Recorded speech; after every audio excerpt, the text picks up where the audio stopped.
Report 1. I've always been fascinated by abandoned places.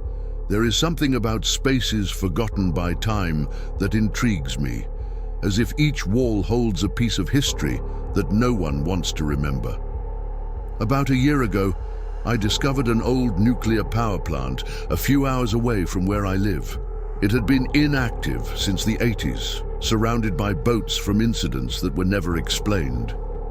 To me, it seemed like the perfect place to explore. I invited my friend Marcus to go with me. I thought it would just be an exciting night full of stories to tell, but what we found at that power plant was something we never expected. A plant built in a remote area surrounded by dense forest. We arrived there around 10 p.m. with flashlights, backpacks, and a camera to document the exploration. The road leading to the site was bumpy and poorly lit, but we managed to get there without major issues. The main building of the plant was immense, a grey and decaying structure that looked more like a giant adorned. The windows were broken, the paint was peeling from the walls, revealing the raw concrete underneath. Before we entered, Marcus made a joke. "I hope we don't come out of here glowing in the dark." We laughed, but there was something in the place that even made him uneasy. As soon as we entered, the air felt heavier, with a smell of rust and something chemical we couldn't identify. The light from the flashlights illuminated the floor covered in debris, pieces of metal, yellowed papers, and even old protective clothing. The silence was absolute, interrupted only by our footsteps and the occasional sound of something falling in another room. Probably rats, I thought, trying to reassure myself. We explored the first floor, which seemed to be an old office. There were overturned desks, broken chairs, and even some scattered documents. Marcus picked one up and read aloud, "Test 47, containment failure." What kind of test was that? I wanted to know, but he just shrugged and we moved on. When we reached the main corridor that led to the reactor, something started to feel very wrong. The air felt colder, and the shadows on the walls moved strangely under the light of our flashlights. We decided to descend to the area where the main reactor was. The staircase was narrow, and every step made the metal creak. When we finally reached the basement, the sound of our footsteps echoed strangely, as if the space around us was much larger than it seemed. The reactor was there, a huge and rusty structure, surrounded by abandoned equipment. The place looked like a tomb of machines. Marcus took some photos while I explored the other side of the room. That's when I heard a sound that made my heart stop. It was a whisper.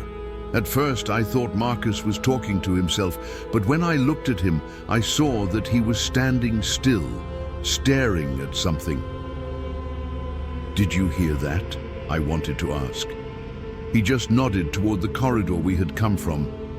The light from his flashlight illuminated something that hadn't been there before, a long shadow that didn't seem to have an owner. We decided to leave immediately, but as we climbed the stairs, footsteps began to surround us. They were coming from all sides. With every step we took, it felt like something was following us more closely. We reached the main floor and ran toward the exit. However, when we passed through the office corridor, we saw something that made us stop. A door that had been closed before was now open. Inside, the light from our flashlights revealed additional protective clothing, but one of them looked different. It seemed as if someone was inside it. "It can't be," Marcus murmured, but before we could react, we heard the whispers again. Now they were loud, almost closing in on us, as if voices were emanating from the walls. Without thinking twice, we ran out of the building. The fresh night air felt like a break, but the feeling of being followed didn't leave us. We got into the car and sped down the dark road without looking back. When we finally reached the town, we stopped at a gas station to compose ourselves. Marcus checked the photos he had taken, but something was wrong.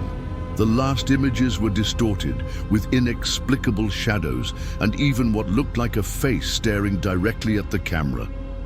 we never went back again. And to this day, when I'm alone at night, I sometimes think I hear those same whispers. Some places were abandoned for a reason. Report 2, I have always been curious about abandoned places. It wasn't just about exploring, it was the feeling of stepping into a place where time seemed to have stopped. When I heard about a decommissioned nuclear power plant nearby, I knew I had to see it for myself. I convinced my cousin Victor to go with me. It was a cold November night, and all we wanted was a bit of adventure. But that power plant was more than just a forgotten place. It was a place where something seemed to have been left behind. The plant was about a 40-minute drive away, hidden in a remote rural area. We arrived around 10 p.m. with flashlights and backpacks. The main gate was rusty, nearly falling apart, and a faded sign still warned, "Restricted area, radiation hazard." Victor laughed at the sign. Radiation? They must have cleaned this up years ago. Despite his bravado, he seemed uneasy. We entered through the gate, and the silence was the first thing that hit us. The only sound was the wind passing through the buildings and the occasional creak of rusty metal. In the light of our flashlights, we could see the main building of the plant. It was huge, a grey structure with broken windows and wide-open doors. The main entrance led to a long hallway with cracked floors and stained walls. There were signs that others had been there before, graffiti on the walls and abandoned beer cans. This gave us a bit of comfort, as we were not the first to explore the place. However, as we ventured deeper, the atmosphere began to change. The traces left by others vanished, and the air felt colder. It was as if we were entering a place where no one had stepped foot in decades. Victor pointed to a heavy door with the radiation symbol painted in faded yellow. "Let's see what's inside," he said, already pushing the door. The interior was a large room filled with rusty machines and old monitors. There were files scattered on the floor with yellowed papers and blurred texts. I picked one up, and the only legible words were, "Failed emergency procedure." As we explored, we heard a sound. It was faint but distinct, footsteps coming from the hallway we had just left. Victor looked at me, his joking demeanor fading. "Did you hear that?" I nodded, trying to stay calm. We returned to the hallway, lighting it with our flashlights, but it was empty. "It must be the wind," I said, trying to convince myself more than Victor. But when we returned to the machine room, the sound started again. This time it seemed closer. Victor pointed a flashlight to the corner of the room and froze.